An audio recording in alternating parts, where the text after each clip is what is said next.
Kelvin Marques, eu represento o programa de mestrado em ortodontia da PUC Minas e fico extremamente honrado de ser convidado pela Liga de Diagnóstico e Planejamento da PUC Minas. Então, foram me passadas algumas perguntas bem interessantes, algumas pessoais, outras relacionadas aos programas de mestrado da própria instituição. Vou tentar responder de acordo com a minha experiência clínica e, é claro, é muito relativo o que eu vou falar aqui, é uma experiência própria e eu acredito que vocês vão ter suas experiências e possam usar de alguma forma o que eu vou passar para agregar ao que vocês vão viver na vida pós-formando. Então, a primeira pergunta que nós temos é da Clícia Soares, da PUC Minas. Ela pergunta o seguinte: quais dicas você dá para nós graduandos para termos destaque ao formarmos? Então, Clícia, eu acho que tudo começa intramuros, ou seja, dentro da própria universidade. É interessante que você participe de projetos de extensões, optativas, iniciações científicas, ligas, todas essas outras atividades que estão acontecendo dentro da própria universidade, porque isso vai garantir uma bagagem de estudos e vai permitir com que você não tenha só uma habilidade técnica, mas também habilidades científicas. Participe principalmente de atividades e especializações das quais você não tenha tanta afinidade, porque isso vai garantir com que dentro do mercado de trabalho, no momento que você iniciar no mercado de trabalho, você entra como um clínico geral. Então é muito importante que você tenha esse conjunto de habilidades de um clínico geral. Nem que você tenha que fazer exatamente, mas pelo menos que você saiba diagnosticar e enviar para um próximo clínico, enfim. E ter sempre um plano de carreira. Eu quero isso, então vou seguir nesse sentido mesmo no início sendo clínico geral. Você sugere realizar especialização, mestrado, doutorado logo após sair da graduação ou é melhor ter um tempo de experiência clínica? Então, Clícia, essa pergunta é muito relativa, depende muito da sua especialidade, da sua experiência dentro da faculdade e do seu plano de carreira, para qual especialização seguir. Eu decidi ir para ortodontia, logo eu tive um caminho que eu deveria seguir até chegar onde eu estou atualmente. Então é o seguinte, eu como futuro ortodontista, eu aconselho você, se for essa a sua especialidade, inicialmente quando a gente forma, a gente se torna clínico geral, né? A universidade, a PUC, tem um bom conteúdo, né, da ortodontia interceptora, mas nós temos uma bagagem que não nos permite, né, tratar de forma ampla os pacientes ortodônticos. Então o ideal realmente é realizar uma especialização ou então optar por um programa de mestrado profissionalizante em ortodontia como o que nós temos na PUC, que é nota máxima no CAPES. Ele é reconhecido no Brasil e no mundo como um programa de excelência. Então nós temos tanto uma carga horária clínica como também uma carga horária relacionada ao mestrado, com pesquisas, são pesquisas que têm publicações em revistas excelentes em todo o mundo, e também o desenvolvimento de materiais, né, de produtos técnicos, uma vez que é um mestrado profissionalizante. Na minha carreira, assim que eu formei, eu já pensando, tendo um plano de carreira que eu seria ortodontista, eu me dediquei, eu queria fazer o mestrado, doutorado e tudo mais.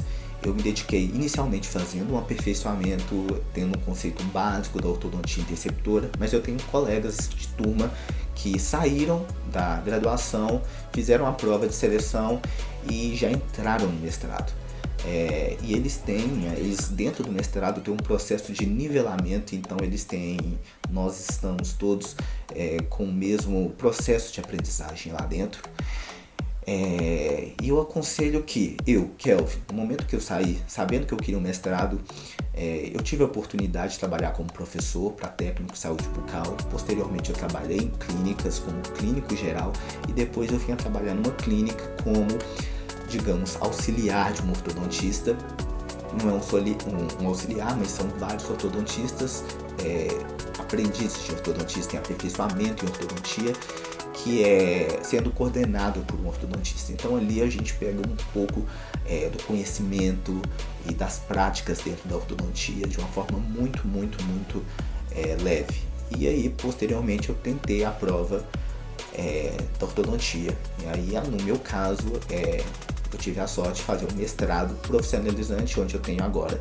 Eu vou ter o título de mestre e especialista. Agora, pegando um outro rumo, que seria, por exemplo, dentística, prótese, periodontia, já acredito que é interessante você ter uma bagagem clínica, ou seja, você ter uma gama de pacientes que você vá atender, você entender ali aonde você tem dificuldade, você exercer mais a sua prática clínica, porque são experiências que a gente adquire, né, com uma certa profundidade dentro da universidade. Então, ir para o mercado com essas experiências é interessante, e você trazer essas experiências, aperfeiçoar elas, não somente com os cursos, né, de aperfeiçoamento, mas na própria prática clínica, e levar isso para o mercado é bem interessante. E futuramente fazer uma especialização ou um mestrado, como o mestrado profissionalizante da PUC, e se você quiser seguir a carreira acadêmica, você fazer um doutorado, um pós-doutorado, enfim, é isso. Como é o seu cotidiano? Consegue fazer um mestrado e trabalhar sem prejudicar um dos dois? Então, Clícia, o mestrado de ortodontia, o programa de ortodontia da PUC Minas, né, um mestrado profissional em ortodontia, nós temos aulas semanais, de segunda a quarta-feira, e uma vez no mês, na quinta-feira. Alguns alunos, sim, conseguem trabalhar nesse período de quinta, sexta, sábado.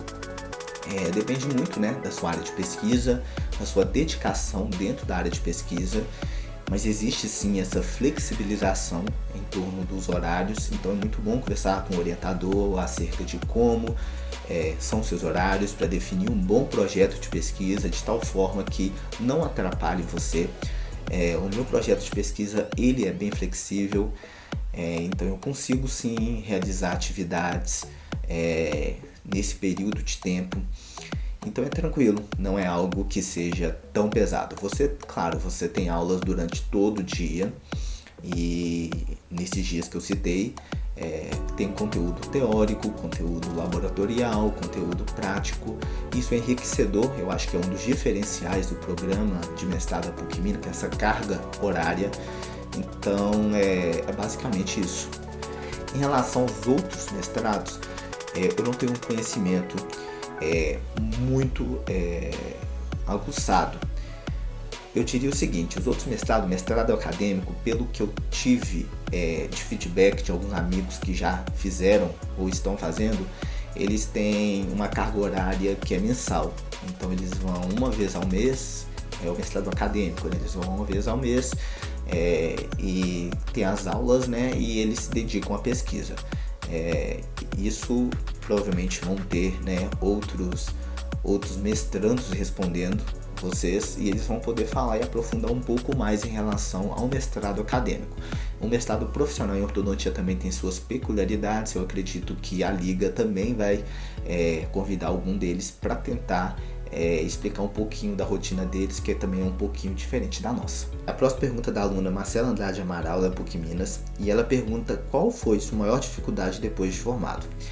Então, Marcela, eu vou tentar trazer a minha experiência realmente, como foi dito aqui, e vou tentar abranger um pouco em relação a relatos de alguns colegas de profissão. Em relação à ortodontia, que é no meu plano de carreira, quando formado eu não poderia exercer a ortodontia corretiva. Eu poderia realizar alguns procedimentos dentro da ortodontia interceptora.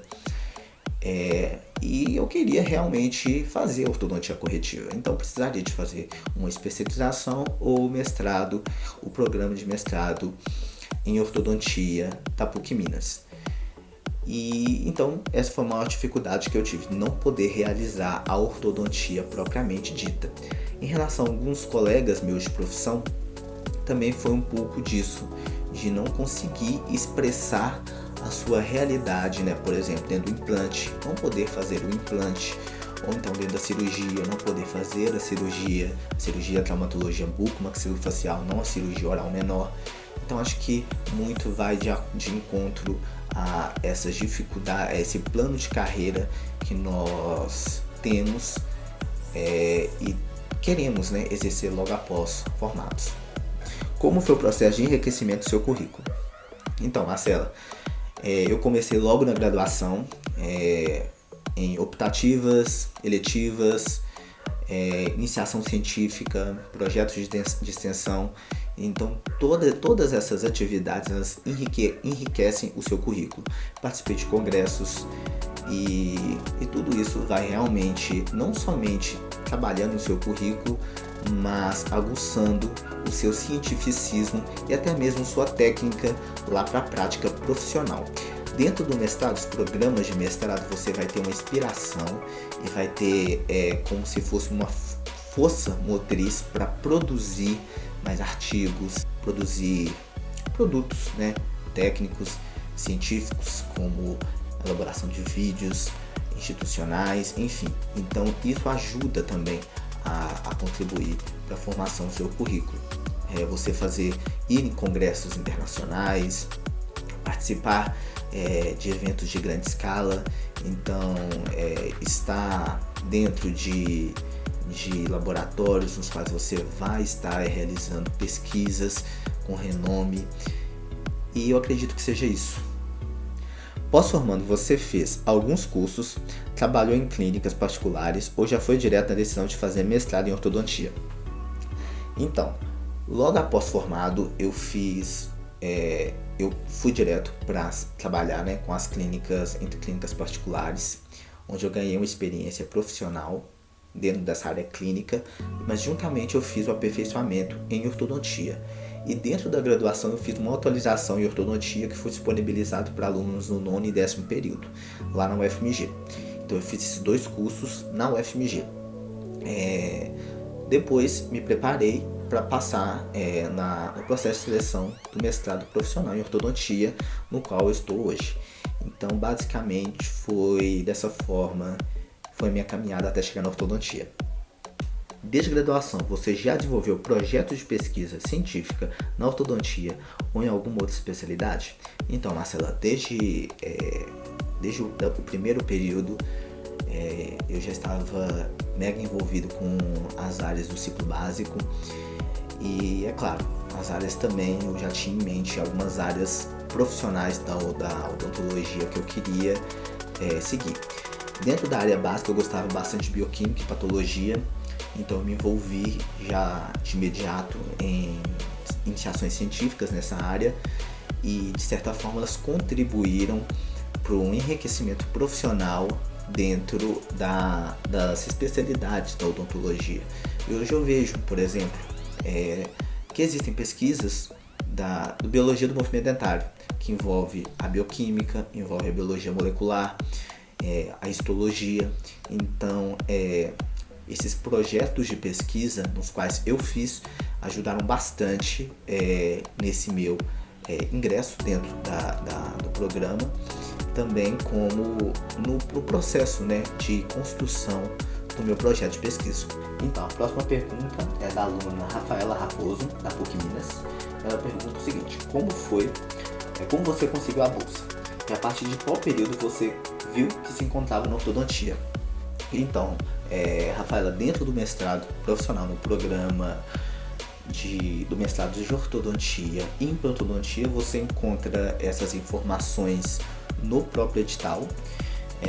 O que eu posso dizer é que você tem que ser bem classificado, ou seja, realmente seguir todas as matérias, né, que vão ser estudadas para as provas, entender realmente quais são as etapas dos processos seletivos, mas está tudo no edital. Em relação ao mestrado acadêmico, eu acredito que tenha outras formas, né, outras formas de se conseguir essa bolsa, também está no edital e acho interessante você procurar no próprio site da PUC Minas. Em relação ao período que eu me encontrei dentro da ortodontia, foi logo após passar todas as especialidades, conhecer cada uma delas, que de certa forma eu amo odontologia como um todo, mas eu decidi seguir carreira dentro da ortodontia. Então foi por volta do 9º, 10º período. A próxima pergunta é do Ricardo Arantes, PUC Minas, e ele pergunta: olá, Dr. Kelvin. Muitos profissionais dizem que a odontologia está saturada e outros dizem que não. Qual a sua opinião em relação ao futuro da odontologia? Então, Ricardo, dentro do mercado da odontologia, assim como dentro de qualquer outro mercado, é, esse processo de estar ou não saturado gera um pouco de controvérsia. E eu acredito que para bons profissionais, pode até parecer clichê, mas para bons profissionais o mercado nunca vai estar saturado. Você vindo de uma instituição igual a PUC Minas, torna você um profissional capacitado na realização do diagnóstico, do planejamento, uma das intenções da própria liga, né, no qual eu estou fazendo parte aqui como convidado. Então eu acredito que não, eu acredito que bons profissionais sempre terão espaço dentro do mercado de uma forma positiva. E em relação ao futuro da odontologia, nós estamos vivendo uma odontologia moderna, né?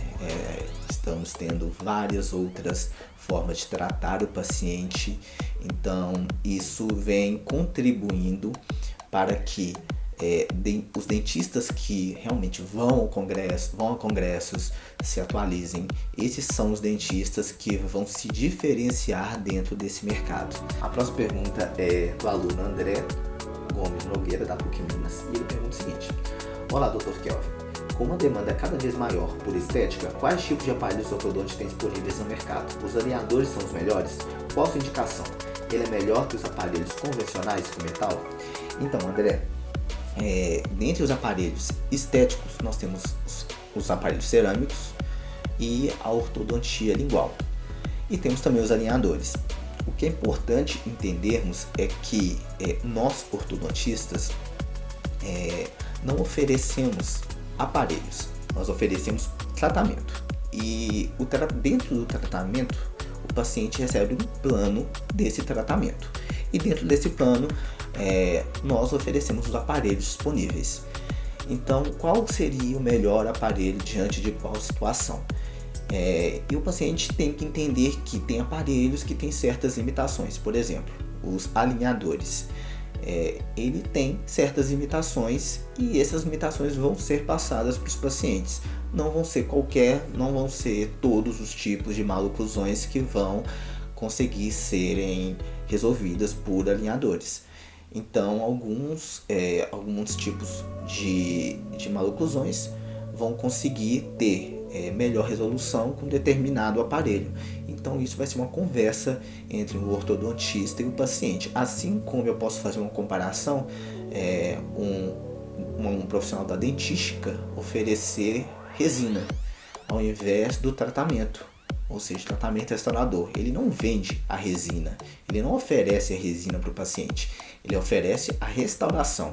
Então seria basicamente isso. Então é tudo em relação à indicação. A melhor indicação, se o tratamento ele é bem indicado, o aparelho ele vai sim ter uma boa eficiência e dessa forma ele vai se tornar um bom aparelho. Mais uma vez, eu gostaria de agradecer o convite da Liga de Diagnóstico e Planejamento da PUC Minas. É uma grande honra estar participando desse quadro, Pergunte ao Mestrando, e ser o primeiro mestrando, né, a participar desse quadro e realmente ajudar, né, os alunos a terem pelo menos uma pequena noção aí do mundo acadêmico, desse medo, né, de quando eu formar. E o que eu quero passar realmente é que a odontologia é uma área muito linda, é uma área promissora e que não há necessidade de ter medo para formar. Vocês têm uma boa bagagem saindo aí de uma instituição excelente, uma instituição de ponta com professores muito bem gabaritados. E a formação, né, dessas ligas vão garantir ainda mais confiança para vocês nesse ingresso, né, ao mercado. Eu queria também agradecer não somente a liga, mas meu amigo cinegrafista que fez esse vídeo aqui. E é isso. Qualquer coisa eu estou à disposição e a liga pode fornecer o meu e-mail.